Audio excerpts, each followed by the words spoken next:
This is basically swimming in Kool-Aid. In 2026, one of the year's most surprising horror stories happened partly off-screen. A YouTuber bypassed the usual studio pipeline and turned a self-financed video game adaptation into a wide theatrical release. The movie actually adapts an indie horror game that trades haunted houses and slashers for cosmic emptiness, failing machinery, and the dread of being sealed inside something you can't escape. Its release also became part of a large industry conversation about creator-driven movies, fan-powered theatrical demand, and what happens when an online audience shows up in multiplexes without the usual studio machine behind it. The story takes place after an event known as the Quiet Rapture, when the star's inhabitable planets have disappeared, leaving survivors to search for answers in the ruins of space.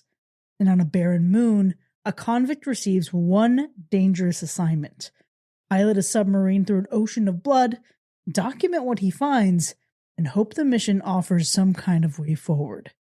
This week, we're talking about Iron Lung.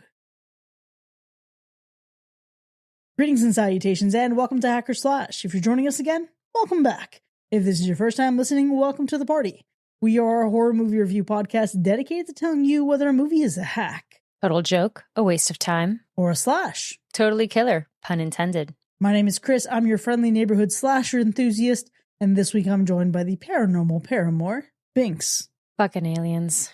Now, you're tuning into Iron Lung, but if you will support the show, you're also going to get to hear our B-side at the end of this episode, where we explore video games, horror video games, their film adaptations, and even some of Binks' extracurricular game streaming. Now, this movie was nominated by Machine Gun Ninja, Matt, who said, "Honestly, I didn't really know much about Markiplier or the video game this movie is based in going in. My partner is a huge fan and was really excited, so I went with them to see it. I didn't really know what to expect going in except a metric fuck ton of blood, and what I got was a really excellent bottle movie with some absolutely masterful tension, a genuinely claustrophobic atmosphere, a compelling narrative, and of course, a fuck ton of blood. Was it the best movie I've ever seen? Absolutely not. But it was pretty stellar, and I honestly can't wait to see what he does next." Well, I can't wait to see how you actually feel about this movie, Binks. What were you expecting going into this? Funny enough, I also had zero knowledge of the game. I definitely know who Markiplier is, though. But I was expecting not much, because the reality is that YouTubers in horror have been doing really well. Yes, so positives. But let's be honest, video game adaptations have historically always been a hit or miss, especially for me. So I wasn't really sure what to go into it, but I was willing to take the mystery and the unknown. You know, Binks, you had one up on me. I not only did not know who Markiplier was, I had only seen his name written in context of this film. So I had to actually look up his YouTube videos so I could figure out how to pronounce Markiplier. Interesting. No FNAF connection there, no nothing. I know that you're familiar with him from Five Nights at Freddy's, or you knew about Five Nights at Freddy's because of him? That's funny. Yeah. If it wasn't for Markiplier, I wouldn't know what a single thing of Five Nights at Freddy's is either. So that did help Five Nights at Freddy's in that case. So thanks, Markiplier. I realize now that all of my horror video game content creators were like Spooky Loops, Otsdarva, people who played Dead by Daylight. No one else. Fair enough. Fair enough. Now, going into this one, though, knowing that it was an adaptation of a video game, knowing that this was going to be a feat, a technical feat, and self-financed, I was actually really excited about the premise. But I didn't have any kind of emotional attachment to this, right? So I don't know about the game. I don't know about Markiplier. I'm sure he's a hell of a guy. So I didn't go into this with any kind of pre-existing attachment or sentiment towards the subject matter. I'm just thinking, all right, let's see if this is a fun movie. That's all I need it to be. And I was actually really impressed that although it's clear that this is one person in one location, very little going on visually until you get to certain parts, it manages to really cook you in the pressure of the movie. Obviously, when you have like a one location movie and a movie that actually weighs very heavily on one person, and in this case, that person is Markiplier, is the guy who played this on YouTube and self-financed and really made this whole thing come together and stars in it too. That's just an insane feat to have. I was actually impressed just how A, cinematic it felt, but also B, effective it felt in its storytelling. Yeah, I'm with you on that because it is pretty impressive when you take on the venture of directing a film, self-financing. Now, you're also adapting to an extent, right? You're then starring in it. You also have the context of having played the game. I mean, there couldn't be more investment from this guy than what we got, right?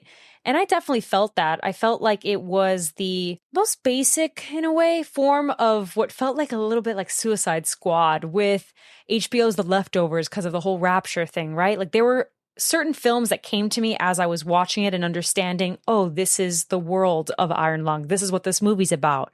Oh, wow. Then it became, we're only going to be following this character, which I am also kind of weary about some of these movies because I've been a fan of a few of them in the past where we're just following a central character. But my thing, and I don't know how you feel about this, it's sometimes where we may extend the runtime a little bit too long for a movie that's only following one person in one location. I mean, you kind of mentioned it, right? What do you think about that? Okay, I have feelings about this movie, and we're going to get into, I think, a lot of discussion about it.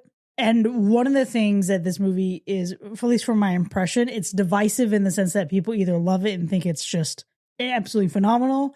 And if you look at this movie on Letterboxd and people are saying it's 2 hours of Markiplier and a sub. So I think your mileage may vary. I think your enjoyment of this movie is going to vary based on what you latch onto. If you don't want to go deep, if you have trouble, I think, biting into the subtext of the movie, then for sure this movie outstays its welcome.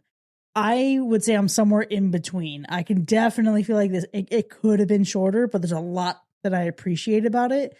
It reminds me of, one location movies, right? Do you remember that Colin Farrell movie where it all takes place with him in a phone booth? Eat. That's my movie right there. Great time, that movie. However, even then, there was still more going on in that movie than, like, location-wise, than this was. That movie had a lot more action and thriller, and this one makes you latch onto a lot of things psychologically and emotionally. And it also does a lot with its, like, progressive storytelling. Because when you're dumped into this, you don't know a lot about what's going on. It doesn't overload you with exposition. It gives you pieces of the world as Simon, Markiplier's character, is discovering them. And every single thing that you learn makes it feel way more intense. Yeah. And I got to agree with you there because to me, what doesn't quite work here is the pacing at times when we're not really getting a lot of character development or even world building and we're just in this submarine, then you quickly feel it. Then on the other hand, what I think works really well is Simon, this character. I find him very compelling. His attitude, his charisma, his personality, the lines that he just shoots out. He felt so real. He felt like a fucking person that I would know out in the streets of my town, and that felt very engaging to me. It made me feel like, okay, I want to keep seeing what happens to this guy.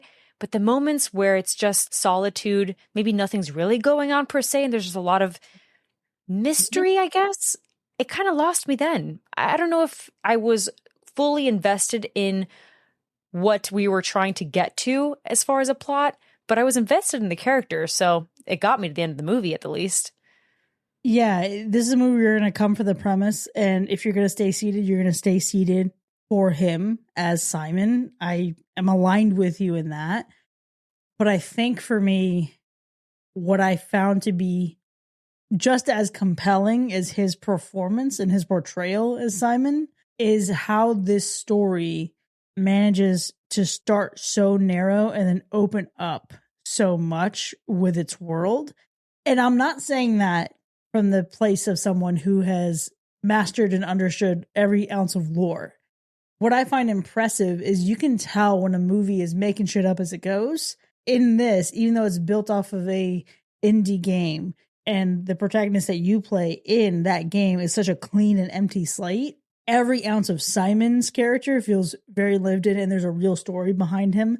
Every ounce of the coalitions and the powers in this movie feel very lived in. There is a lot beneath the surface. And it's so funny because as we were talking before we started recording, there's a comment exchange, right? It's not that deep. And there's a lot of shit in this movie, for sure, not that deep. For a movie that takes place navigating a literal ocean of blood, and you would expect a lot of depth, it's somehow also not that deep. However, if you squint your eyes just right, if you look at all the subtext, and if you are someone who deeply values the lore of the video game and digging more beyond that surface, there actually is an entire world where I looked up some lore videos and I'm like, how the hell do y'all know the full timeline here?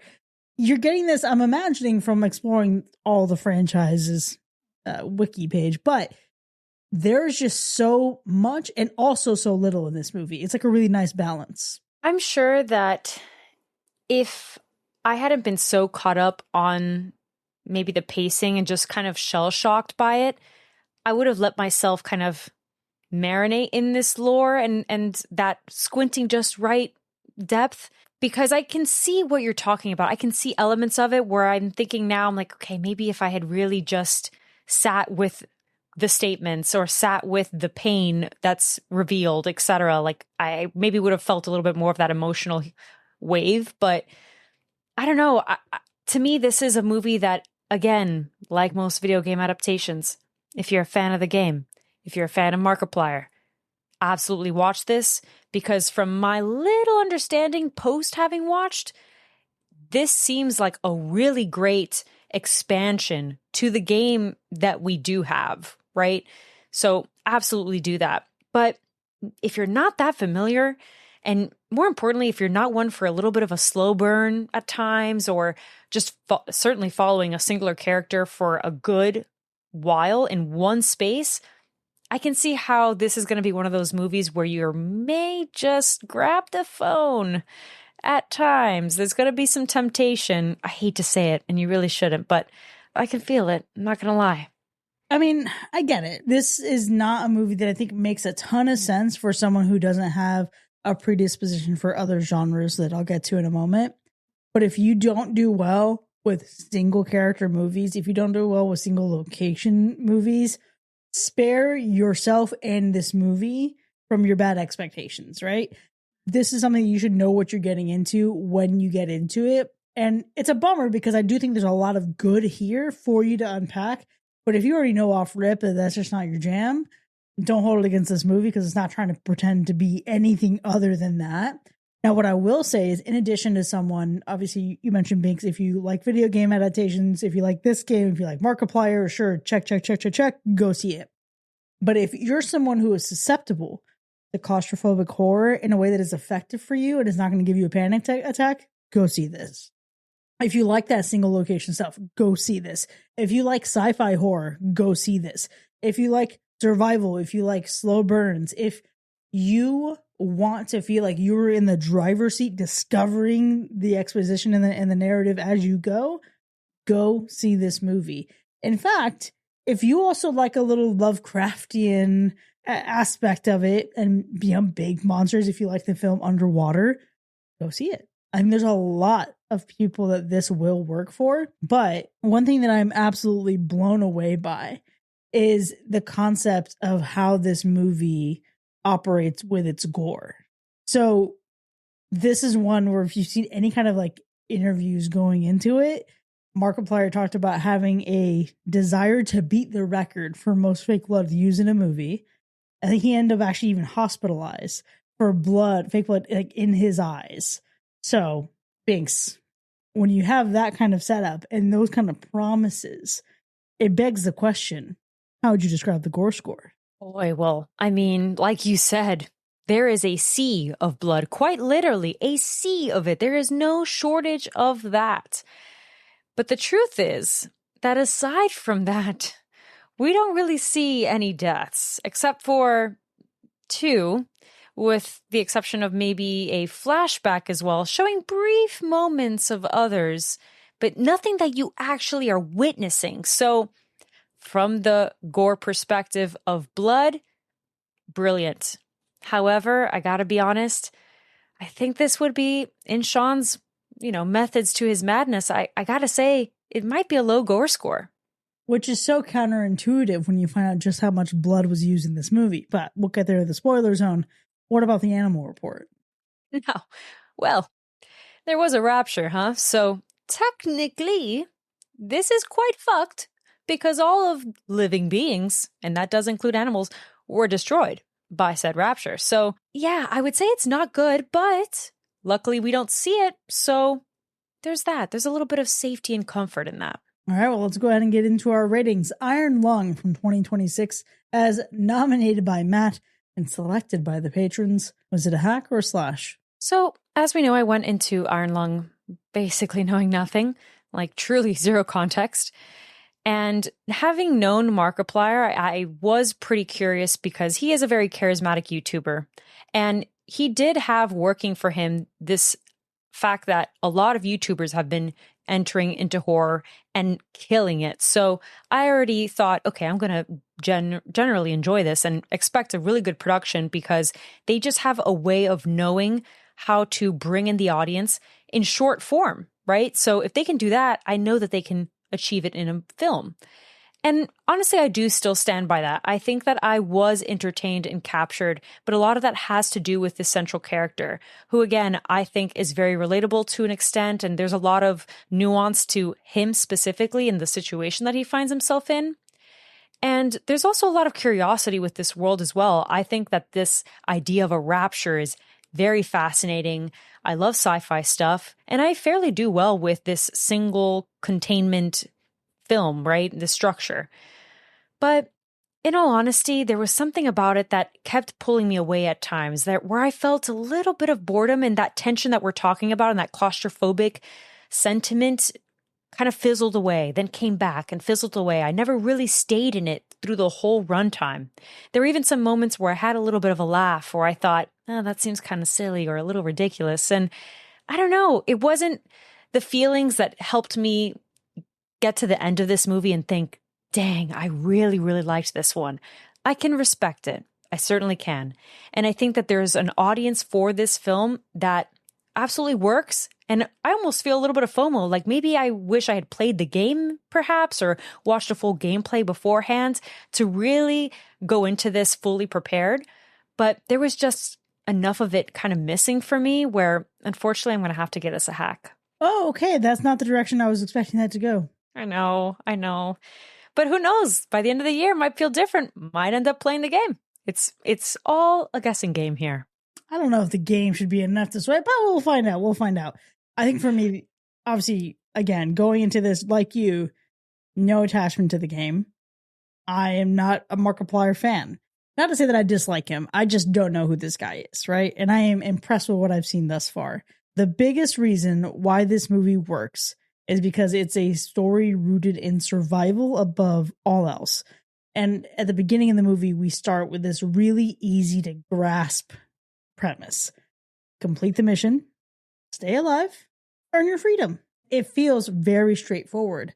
What I appreciate is that even with those layers and like as the movie progresses, there's a lot more world building around it. You get a lot more lore. I mean, a lot is a generous statement, but the emotional question becomes, can this person survive what is presumably an impossible assignment? And there's something really beautiful about how this movie dances between inevitability and hope and flickers between the two throughout its entire runtime. And I can appreciate that because while we start with like this dude in a sub, what I dig most is that it becomes about trust more than that survival that I mentioned. It's what's being withheld, who is using who, what do the people above Simon actually know, what knowledge is worth preserving, what does the truth cost, is survival even the most important goal anymore for this guy? And all of those questions and all those developments in both Simon, the world around him, the other people in this film, and then the way that you as an audience member go on this journey with him, it progresses the movie in a way that gives it so much shape. And I am actually surprised by how well it's formed. And I also think it succeeds because we talked about Markiplier as a character. He humanizes Simon so much and gives him enough of that fear, that frustration, fucking resentment, exhaustion, stubborn humanity that anchors this movie emotionally. It feels very human. This is a person who's going to be a proxy for us and our decisions in this movie and in this game if we played it. Obviously, I can see why you're hacking this mix. I'm a little surprised, but I can see it. However, what I find is that for me, the pressure that this movie gives, even that one person in one place for 2 hours, it works with enough pressure that feels like it's the point. And even though it's limiting for some, for me, it stands on its own 2 feet. It doesn't require me to know the game because I still got it. I still had fun. It didn't require me to be a Markiplier fan because he was so fucking great. And without having any kind of hours invested watching his videos, I'm like, damn, this guy has presence. I think what the kids call Riz. And it also works at this like super self-contained sci-fi story with a strong lead, fucking patient escalation, like infuriatingly patient escalation, and a final stretch that makes the whole thing feel even bigger in its tiny physical space. So with that, it's a slash. And Iron Lung has managed to squeak by with 1 hack and 1 slash. I am so sorry, Matt. We are a house divided. Now, we do have so much more to unpack in the spoiler zone, so buckle up and we'll see you in a bit.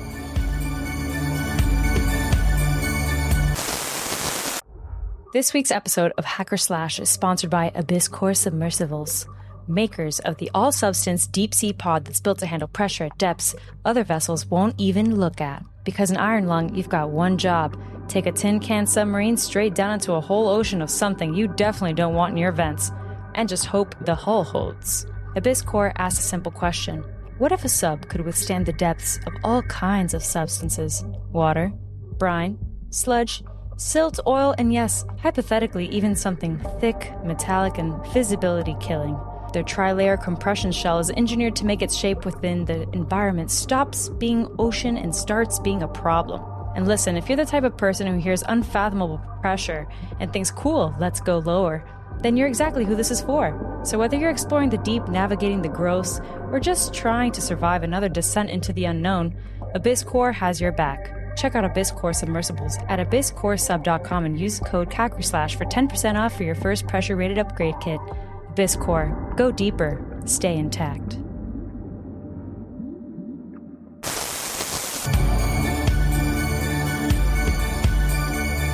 Welcome back, folks. You're now entering the spoiler zone for Iron Lung from 2026, nominated by our patron Matt, voted on by the rest of the people, and it has earned 1 hack and 1 slash. And we do have so much to get into here and even debate. But Banks, let's start off with that sleigh by sleigh. All 70 something to maybe just 2, maybe thousands of them? Kind of thousands, kind of 70, but kind of 2. Kind of millions, maybe. Millions, billions? Trillions. Trillions, whatever that amount is. But it's a fuck ton, folks, because we had a rapture on our hands, that's for sure. But I guess even rapture aside, all right, before this whole shit show began, really, we had 62 unnamed people that died at Filament Station, RIP. They were destroyed by Simon, but not really. Really, they were various members of Eden, off-screen mentioned, of course, but they got. Womp womp. It's giving tough. Domestic terrorist. It's giving domestic well, it's not giving, it's just fact. It is domestic terrorism. But, I mean, now I'm thinking of Purge Anarchy. That one's to come. Hey, but we got plenty of that coming. We got plenty of that. Now, here's the thing. We also had 2 COI research leads. They were part of the SM-8 that did die. So there's that. But we also technically have a male convict, of course, that was in the Iron Lung, died of unknown causes. But we do know that they were sent to the Blood Ocean by Ava. So there's a predecessor. We do have a predecessor. So we're looking at a total of 65 here. And you know what? It seemed like he died on his own terms. He made his choices. Which, I mean, better that way. Better that way than, well, some of the situations we got during the film. Becoming a blood-free instead of bloody. Yeah. Yeah, you know, we don't love that. We don't love that. Now, we're going to start off with 2 things that are a little bit debatable as of right now. We do have Jack and David. They did get poisoned by radiation. I mean, I think we both agree that they got God because that was some serious radiation. They may have endured the duration of this runtime. And I say strong may, because they can't be living long and we just don't know otherwise. However, they don't have long left. Listen, the tumors, okay? It's bound to happen. We don't love it, but it's bound to happen. It was an accident, all right? It was an accident. Okay, but I do think, to his credit, how can you not give some, no. Again, let me just stop myself right there. What the fuck am I thinking? He just refused to read the manual. The manual, the instructions, you and I both know that we love a good manual. So the opportunity was there. He didn't want to do it. But, I mean, he's also a little pissed. So there's layers to this. To my understanding, this is also a reference to Markiplier not wanting to play tutorials or read any instructions for the games that he plays. He just jumps into it and tries to figure it out. Better than me, sir, because I've been playing the tutorials and I still can't figure that shit out. Absolutely. Absolutely. I'm always looking at the map. I'm always looking at the controls. I even write little notes. It's a thing. It's a thing. Now, here's the other thing. We have Ava, who was simulated by the Blood Ocean, SM-14. She got. That was something. That was certainly something. It was something. And, her death is also more of a bummer because obviously when we start the movie and we're seeing her through his eyes, this is someone who is oppressing him, keeping him in this system. Very direct, very, I'm up here, you're down there, you're going to do your fucking job, and then maybe you'll earn your penance. But by the time she makes this commitment to him, and even has this very human moment where she acknowledges, I didn't even get your name. When we think about how many people are left, and she's even acknowledging there aren't enough of us, there are too few of us left to be killing one another, etc. She goes down on a mission to rescue him, and the urgency in her voice and the way that she shifts and how she engages him, she becomes less of this fucking authority commander person who's keeping him down and more of another person trapped in an impossible circumstance. Yeah, which that's the piece of humanity that I find really interesting, especially in this apocalyptic world that's way more fucked than the usual apocalyptic world that we find, personally, because at this point we really are talking trillions and trillions of people gone, and their new environments are just not safe for long-term, living. But yeah, I thought that was a really interesting character arc for her. Now, Simon, unfortunately, also does get killed. Sacrifices himself, depressuring the SM-13 Iron Lung, of course. And, oh, man, that one sucks. That one kind of sucks. I mean, your boy turned into a tree, emerged from a seed sapling. There was a lot happening there. And I had to watch this movie when we originally had it in the lineup. And I was like, whoa, okay. This just seems very sudden. I didn't quite click to me what was happening. And then rewatching it again, I'm like, this is a whole angle here. And I almost wish we got to linger in what happens a little bit more because it is so sudden. And it makes sense for it to cut. In a video game, we're not going to get the epilogue. Well, Baldur's Gate, we might get the epilogue. But in this circumstance, the movie ends as your playthrough ends. And I can understand that. But from the blood flood all the way to that implosion, chef's kiss. I mean, we'll get to him in a minute, but I think that was quite an ending in just circumstance, a lot of chaos all at once that I just wish it was a little bit throughout the movie. I don't know. Now, speaking of, I guess, let's talk about the monster. I mean, bloody monster, big boy, he gets blown up. He gets blown up.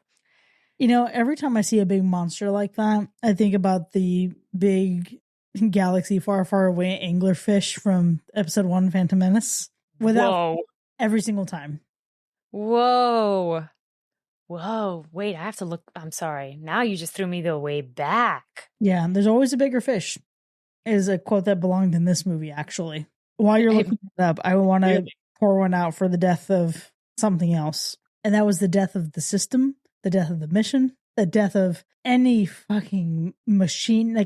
The prior subs and the technology, clearly it's eroding. The death of the chain of command, the death of human understanding, and just a little hospitality between each other. It's all fucked. It's absolutely fucked. But that's the part actually that reminded me of The Leftovers in a way, because it's like when we think of a rapture, typically it's people disappearing out of thin air. No reason, no understanding. It just happens. That in and of itself could cause such insane chaos in society.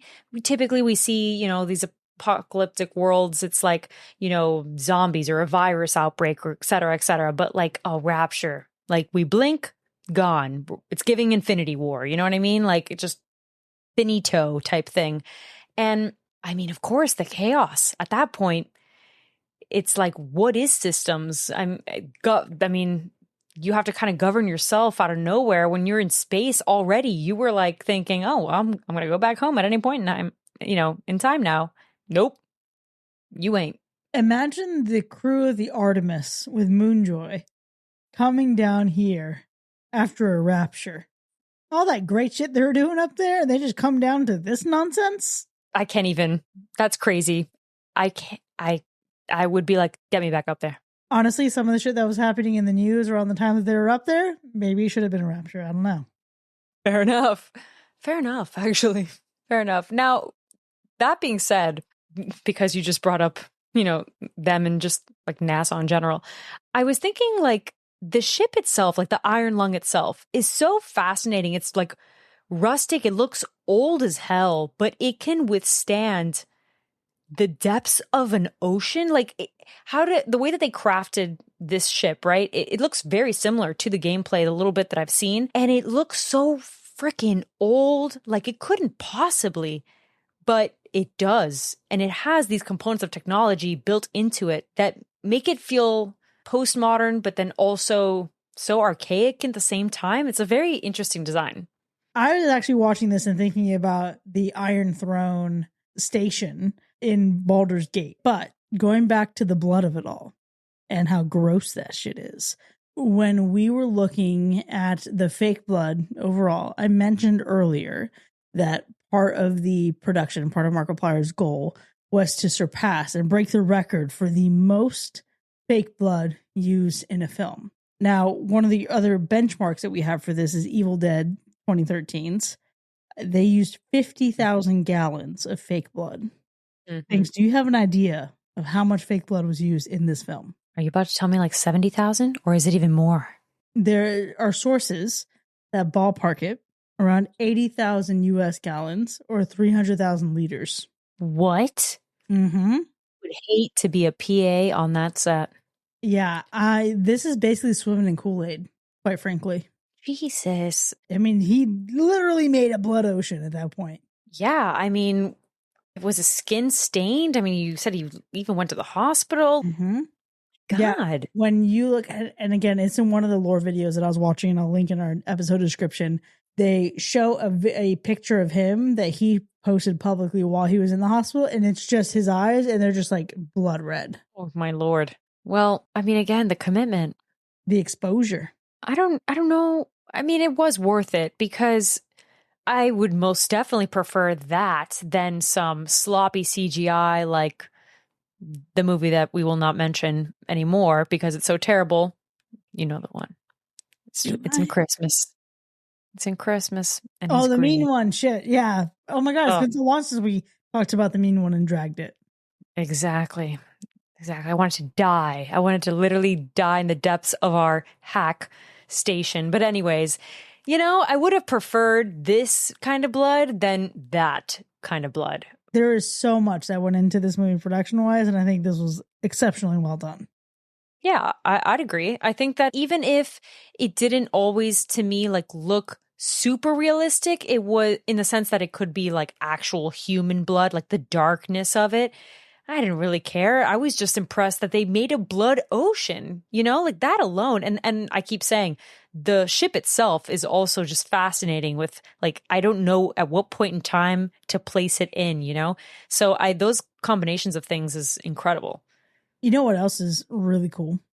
Well, did you watch this movie in theaters? No, I didn't get to watch it in theaters, no. I am so glad I didn't watch it in theaters. I am very glad because I realized that for as effective as the sound design is in this movie, I feel like I got so much more having the subtitles on in the comfort of my home. And I know there are ways to access that in a movie theater, but quite frankly, I don't think I would have thought to do it or really committed to doing it.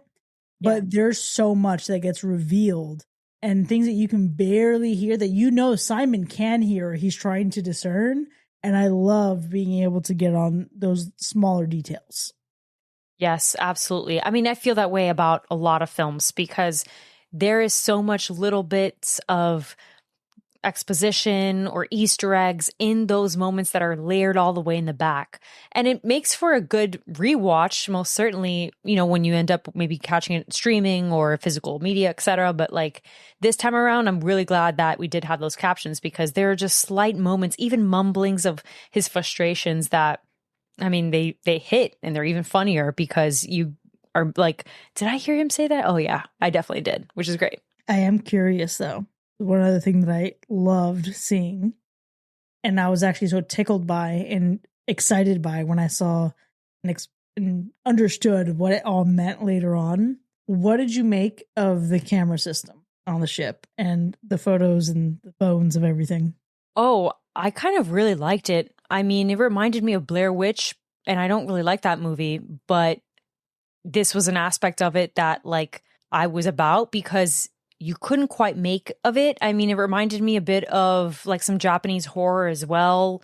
And like the teeth, it was giving museum type shit too. I don't know. I actually kind of liked that part a lot. And I quickly saw in the gameplay, just bits of it, that is something that is clearly there. So I'm like, okay, that's a really nice, like direct adaptation that of course they were going to implement because that's the whole point. But the way that the teeth look and the mystery of what the fuck am I looking at, like that's kind of cool.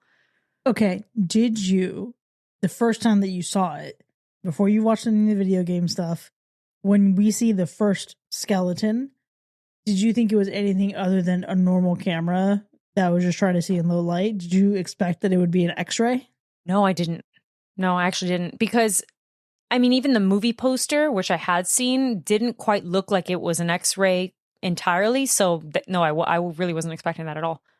I was fucking floored. One, when we take the photo and okay, you see like big bones, skeleton, etc. It reminded me a lot when I was playing Breath of the Wild and Breath of the Wild 2, where you find like these big skeletons out in the middle of some of these maps. Absolutely loved that.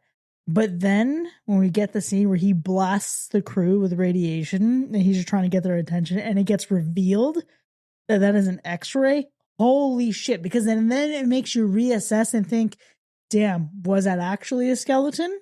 Was it actually something that wasn't moving? Right, exactly.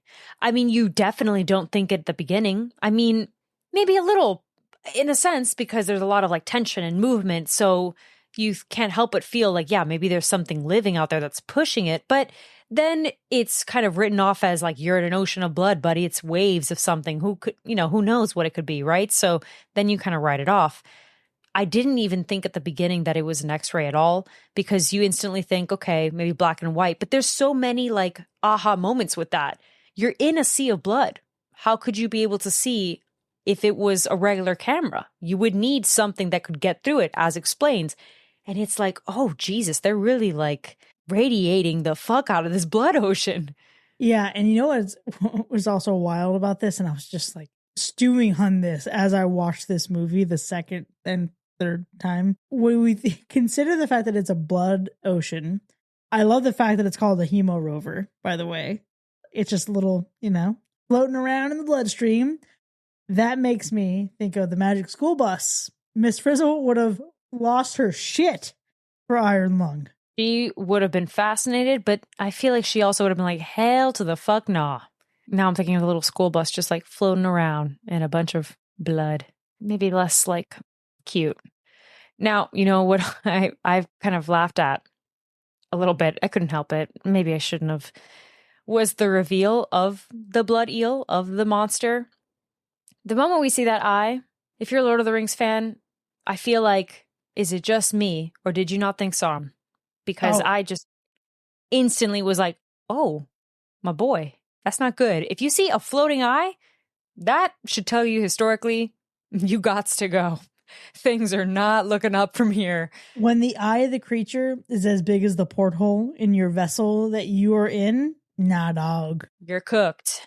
It's over. It's a wrap. Scale. Banana for scale, eyeball for scale, porthole for scale. All just not good. It's all not good for scale, no matter what. But I had to admit that. I was like, okay, it can just be me that everyone's going to think, okay, this is a Lord of the Rings moment here. But I mean, that's across anything that would reveal a massive eye, of course.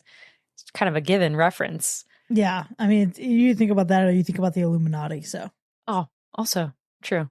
I am curious to know how you felt about the ending, though. I mean, it was tense. It was chaotic.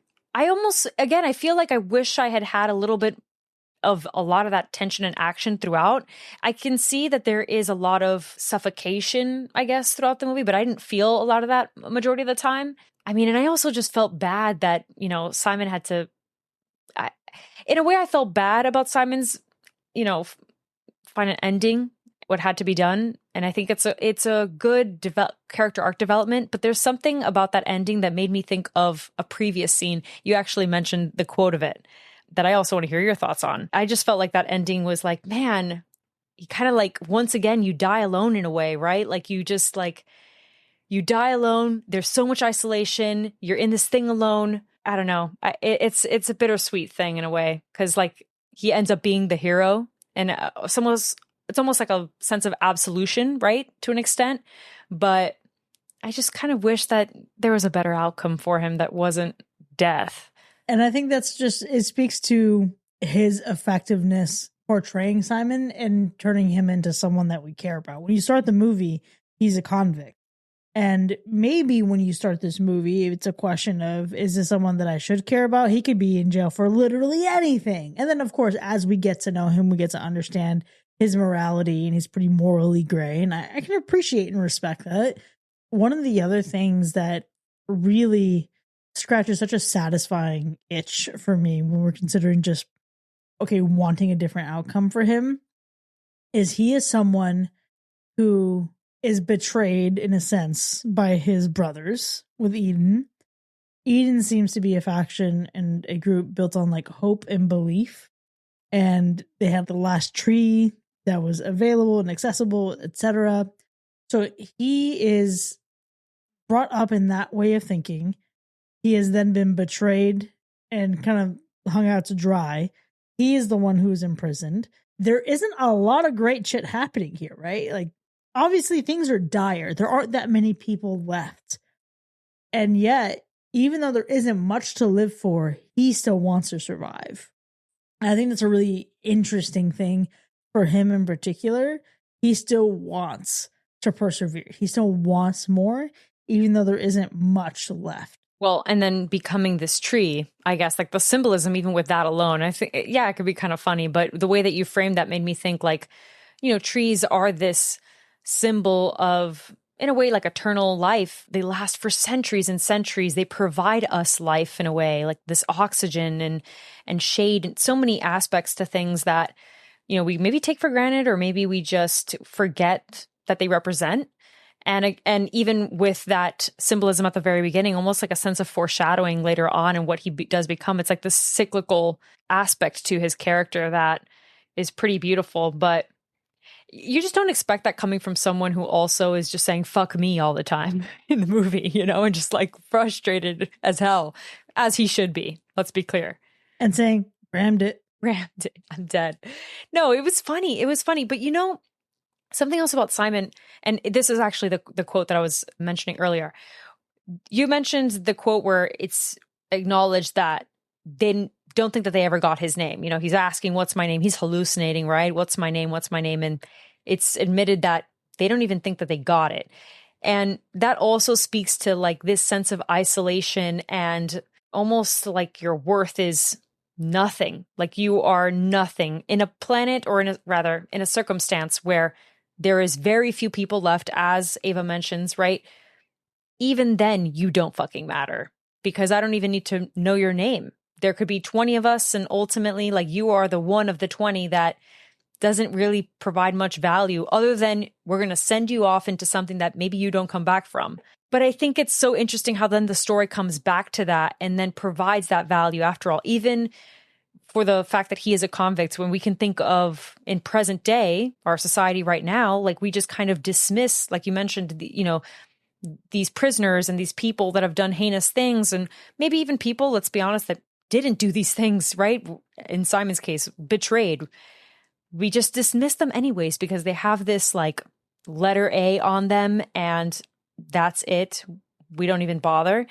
But this was a good reminder that I didn't consider or certainly didn't expect from a video game adaptation, to be like, man, like these are people. Nonetheless, these are people, and let's not lose sight of that. I mean, listen, in our society currently, it's super important to remember these are people. Don't lose sight of it, because think about how many people are also wrongfully imprisoned, or the sentences that they're given egregiously outweigh the severity of their infraction.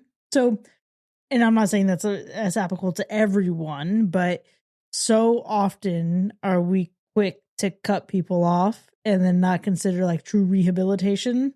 However, aside from that, in this scenario, in this movie, you're confronted with Simon and then how Ava is treating him. And you have to wonder, okay, is this how she copes? Is her distance and her detachment a coping mechanism to just keep the mission moving, to keep moving forward, to be on this quest for discovery? Because the second she acknowledges, damn, yeah, I don't think we ever got your name, you can feel that she's clocking how much they've dehumanized him. She is clocking how much they have dehumanized him, especially considering that there are so few people left. There are so few people left that we need to just give you a job to earn your freedom. We don't want to just kill you, but also fuck your name. Those two things don't go together. Yeah, I agree. That's exactly why. I know you were shocked by my scoring, but that's exactly why I think that the best part of this movie really is Simon and the world. It was just right there. Like, again, I've got respect for it. I was entertained, but I just wasn't entertained completely. What I'm taking away from this is the potential almost of maybe something that could have been a little bit more, or really like taking ownership of that. I needed to maybe come into this with a little bit more knowledge and be a little bit more prepared. There's going to be movies, especially video game adaptations at this point, where I need to kind of look up things before I go into it. We've seen this with Five Nights at Freddy's. We've seen this now with Iron Lung. You know, like, I'm a gamer, but damn, I don't play every single game. So there's going to be some things that I just can't really pick up on or understand. And maybe in the moment, it's not really like something that I want to play brain games for. But there's a lot of like interesting story here. So I would love to just like watch a super long YouTube video, you know, and do the research and kind of just like dive in, because I am curious enough. But yeah, I think that Simon is just like a really good central character. He represents all these things that we've just talked about almost better than some of the other films that kind of try to do this, like the Suicide Squad, as I mentioned, or, you know, like other films with the anti-hero type thing. I think that Simon is a lot more relatable than those kinds of people in those movies. I would agree with that. I'm sitting here and reflecting, because there isn't a ton that I have pain or issues with in this movie. But one thing that does give me pause and consideration is, damn, you see all of this stuff, all of these lore videos. And I know a lot of this comes from the game and just familiarity with the premise and the intellectual property as a whole. But there is something about the point in this movie where Simon is passed out. He hasn't had comms for days. And he is going back and forth with the monster and the voice, and just he's being influenced. We get so many flashbacks to what happened that I still don't feel super connected. Like, if I could go back and rewatch this movie again and try to write down, I feel like I need to make a complete chronology and a timeline of exactly what happened and who was who, because there's something about that section. And again, obviously, this is a hallucinatory, this is a moment in time where he's kind of hallucinating and he is going through some stuff. So it makes sense that it's not all quite there. but I just feel like I walked away not knowing or understanding as much as I think the movie wanted me to. And I can't tell if that's a me thing or if that's the storytelling. It's probably a me thing. And maybe it's something where it's like, okay, it's not that essential, but it's there for the people who will get it and who will know. I want to just revisit this movie one more time so I can like really grasp onto it. Yeah. No, I can see what you're saying, because on the other hand, for me, I don't have any intentions of rewatching this until I am a lot more like versed in this franchise or what have you, right? In this lore and the game, etc. Rewatching this, even if it was a few months' time and not having done that, is going to do this movie a disservice. It's just going to be the same thing again. For me personally, I think I know what I need to do in order to like really be able to catch on to the things that you're talking about, for the things for the fans, the if you know, you knows, right? But until then, I feel like I'm just gonna, it's almost worse, right? If I rewatch this, I'm afraid that I am going to be tempted to grab the phone and be like, whatever, you know, like I know the Simon, I know I really like him, but I've got that already. So it wouldn't do this movie any good to rewatch it until then. Okay, so what I'm hearing is the homework. You're going to follow all the links I'm going to put in the episode description. You're going to bone up on the lore. You're going to dive on into the blood flood. And then maybe in the spooky season, we can play this game together. Oh, that sounds great. And if you're on a Discord listener, you better join on in with me. Click every link. Let's unpack it together. Yeah. Binks, please do that with the people. I'm sure they would love it. I'm down. It's how you can personally make up to Matt for hacking the movie that he wanted us to watch. For Matt, absolutely, I will. Matt, I will. That is your penance. That's how you're going to earn your freedom. I'm down. All right. Well, for now, there you have it, folks. Iron Lung from 2026, nominated by Matt, chosen by the people, has earned 1 hack and 1 slash. I almost said universal slash. We're going to get you to come around, Binks. Now, we certainly had a robust discussion here, but the conversation about this movie doesn't end here by any means. If you want to find out how you can go further than this episode, consider supporting the show by visiting patreon.com/hackerslash. This is where you can enjoy even more of the show, including bonus content with early access, extended episodes with our B-sides, movie nominations, and live shows. We'll see you next time, folks, and remember, you deserve your freedom. You can apologize to my tumors.